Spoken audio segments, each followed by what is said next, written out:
Hi, this is Linda and welcome back to my channel. Today I'm going to be flipping through my completed 2024 Hobonichi Cousin. This thing is chunky. Let's go ahead and dive right in.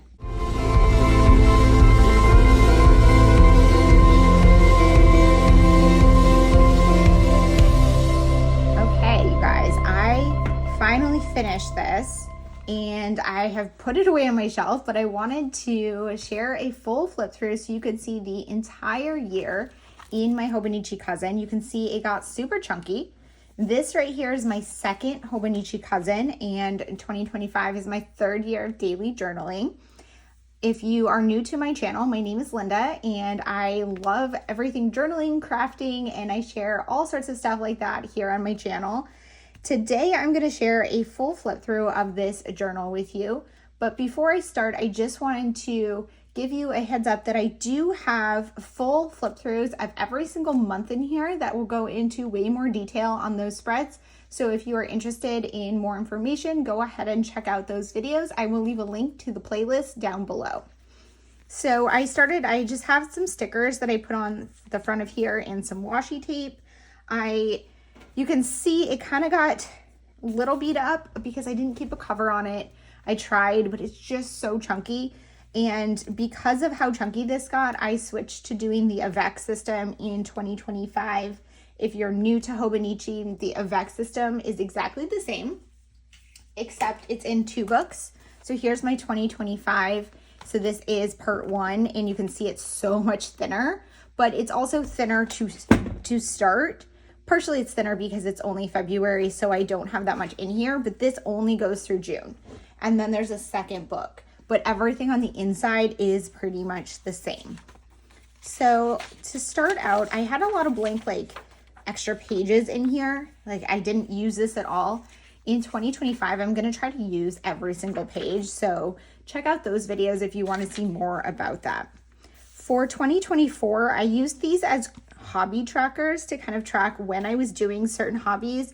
And you can see from this, pretty much I read all the time.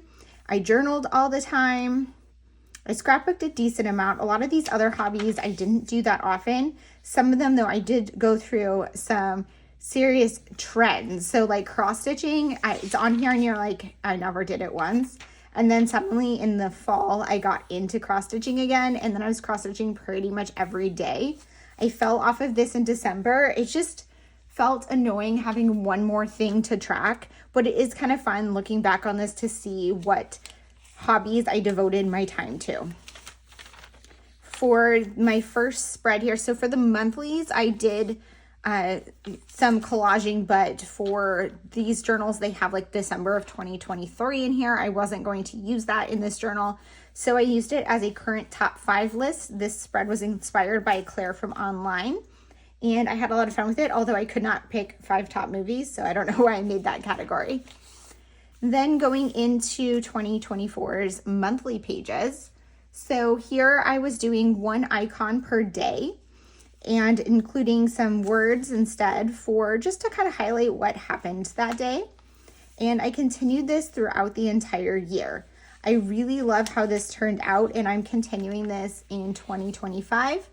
I like that I added the title using alphas cut out of magazines. I do a lot of magazine cutouts throughout my journal. It's something I really enjoy, and I really like using them in here because they are cheap ephemera. They're something you're not going to see in a lot of other people's journals, and rather than supplies, where everyone has the same thing, and they're super thin, so it doesn't add a ton of bulk. Here's April. You can see I'm mixing in some stickers and things from kits just because sometimes it's really hard to find everything you want in a magazine, and this way I could kind of mix it up a little bit and use some of my stickers from my stash. And then for May, you can see also I'm adding washi tape to cover the days that aren't part of that month. Here's June. I did a weekend getaway, so I just included something that covered multiple days rather than doing just 1 icon per day, and I like how that turned out. Here's July. Again, adding more stickers, things that go over the edges, just having a lot of fun with it. And then in August, I did something a little bit different by adding just a bunch of little icons and notes in here to just fully fill it up, even though it was more than one thing per day. And I did like that. I had a lot of fun with it, but I found that it was kind of really hard to keep up with. I really like how September came out working, like fitting the words in around a lot of the stickers and embellishments. October, I switched up my style of words and I don't like it as much. I really like this style of words, but I just wanted to try something a little bit different. So I had a little fun with that. November, again, just switching up how I'm doing the words, adding more stickers and things, getting super busy on here. And then December, I did not do any words and just put stickers. I still had a lot of fun with these and I still like how they all came out, but I think I prefer the ones with one icon per day better. This spread here, I did some just swatching and pairing of markers to see how different colors went together. And then I didn't fill these other two monthlies. Moving into the weeks. So for my weekly spreads, I'm just going to kind of flip through these pretty quickly because there's obviously a lot of them. But generally what I do is I keep track of what I do each day, just more from a factual perspective and an overview. And then I use this as a reference when I'm working on my Project Life album. I'm able to kind of look at this no matter how much later it is that I'm actually documenting in Project Life. I can look at this to see what happened during that week. And if you're new to Project Life, I will share information about that down in the description box below. But that's essentially a memory keeping project that I do, which includes photos and other things, not just journaling. And it's something I do to kind of recap everything that's going on in my life and document my life. My journal is more of a real-time documenting, whereas my Project Life is more reflective because I tend to do it a couple weeks later to sometimes a few months later, depending on what I'm busy with and what I have when I have time to work on it. I've been doing this column to the left-hand side here, which is called highlights. And those are just like the main things that happened this week that I want to make sure I remember for my Project Life spreads. This was Week in the Life, and for Week in the Life, I do some very detailed documenting, so I didn't need to document in here. I had planned to do something a little fun, and I just never got around to it. And then back to my regular style. This is a fun place where I've been using washi tape. I was also adding my meals down at the bottom here. I stopped doing that and instead have been mixing them in with my schedule rather than having this extra space at the bottom. I really loved this opportunity to use washi tapes. This one was from Cocoa Daisy. Super love that washi. It's one of my favorite washi tapes ever. I'm so happy I have 2 rolls.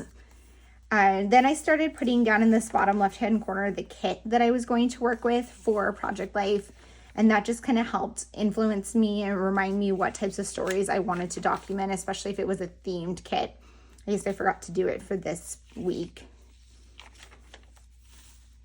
I do really like, I think this was one of my favorite weeks. I love this like style of writing. I need to do that again. And a lot of these things, well, these titles are from Cocoa Daisy, but the rest of these, and this is, but the rest of this is not. It's just like things from my stash. It's a yellow week. Just having fun each week, picking out different colors and stuff. This bright pink washi was something I got super obsessed with for a while. I love it, but it's also like so overpowering. It's kind of hard to make it work in a spread. Here was a big vacation we went on, so I added alpha stickers to identify the different days and places we were. We're supposed to go to the Eras tour, but that got canceled. Istanbul, and then getting home and back to my regular routine. Back to work.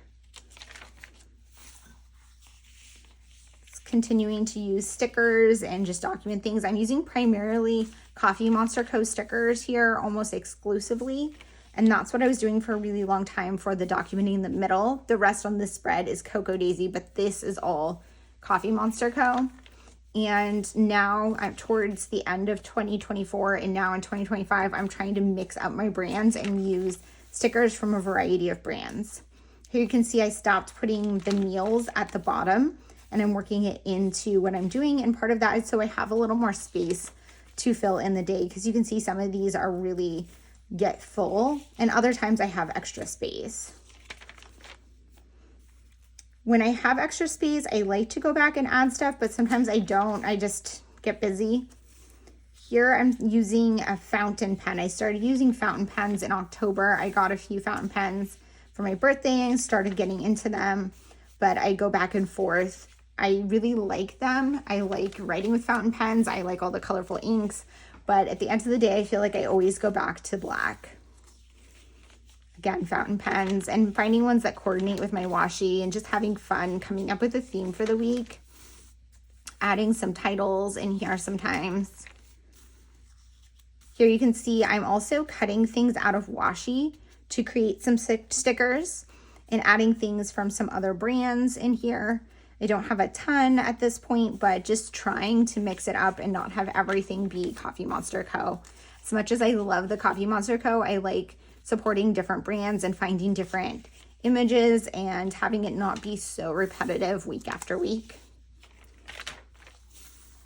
Adding in things cut from washi tape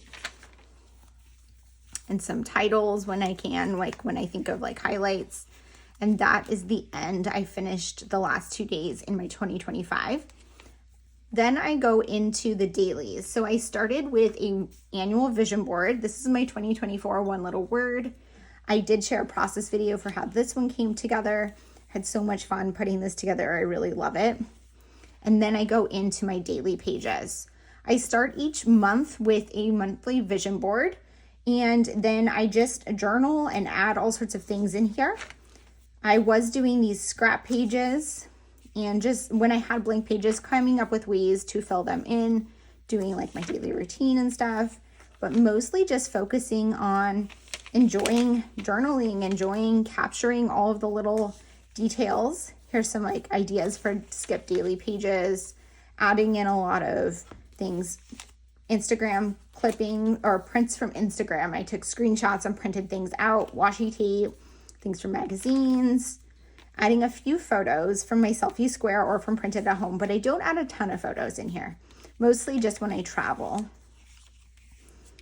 And things cut from magazines.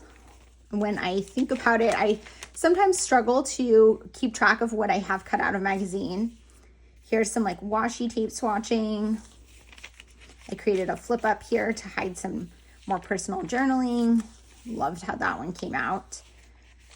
Was starting to add my media in here, but I did not. I was adding my reflections on media and quotes and things like that. I just didn't do all of them. Adding some big stickers. This one I did like first lines, which was super fun. I really liked that. I did not need this much space. Then just having a lot of fun, adding in all sorts of little things. And this is something that, like, this is a practice. Not every page is my favorite, but the more and more I practice and add to here, the more I find pages and styles that I love and can repeat. And sometimes I do something and I'm like, oh, that didn't work, and that's okay. I can just move on to the next day.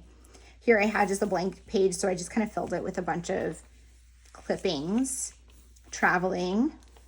When I travel, I bring my journal and then document kind of more reflection about what happened while we were traveling. So I have that documented for when I come back and want to scrapbook it, adding photos, swatching new washi. Okay, so I'm going to continue flipping through the dailies here, but I'm going to go ahead and put some music on, and I will pop back in with a voiceover if something stands out to me. But I just wanted to go through here pretty quickly because, Toby Keith ranked, because I already did flip throughs of all of this, and you can see that with way more in detail thoughts. I did really love this right here, new stuff this month. Just fun to see some of these ideas.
lot of the media isn't filled in here because I was doing a separate media journal for the first half of 2024 and that just wasn't working for me. So I came back to add those in and then I just never back journaled them, which is fine, but that's why there's so many gaps.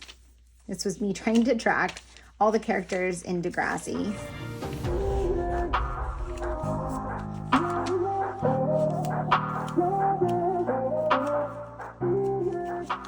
That's something that I did a lot in 2024 that I'm not doing in 2025 is using my daily journal for like random collections and things. I'm trying to focus more just on daily journaling and doing those other things in other journals.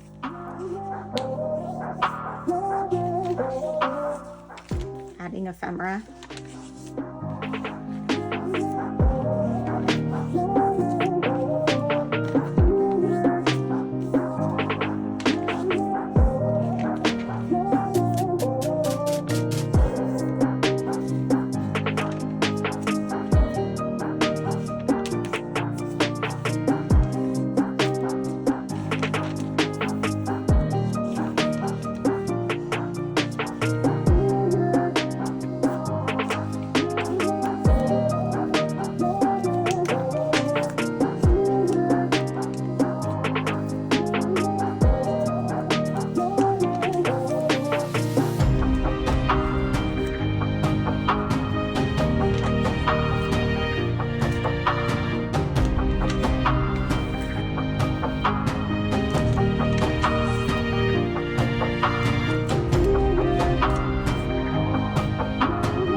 I never found anything to put in these back pages. I'm going to try to do something for that for 2025. This I was doing like 100 memories, but I kind of fell off. I want to do something in 2025 though and focus on actually filling these spreads. I don't have this check off in 2025. I really fell off. I didn't fall that off that much on Pilates. I just fell off on tracking it, but I wasn't doing great. And that's it. Thank you guys so much for being here. If you have any questions or comments, please leave them down below. And as always, I hope to see you guys all in the next one. Bye.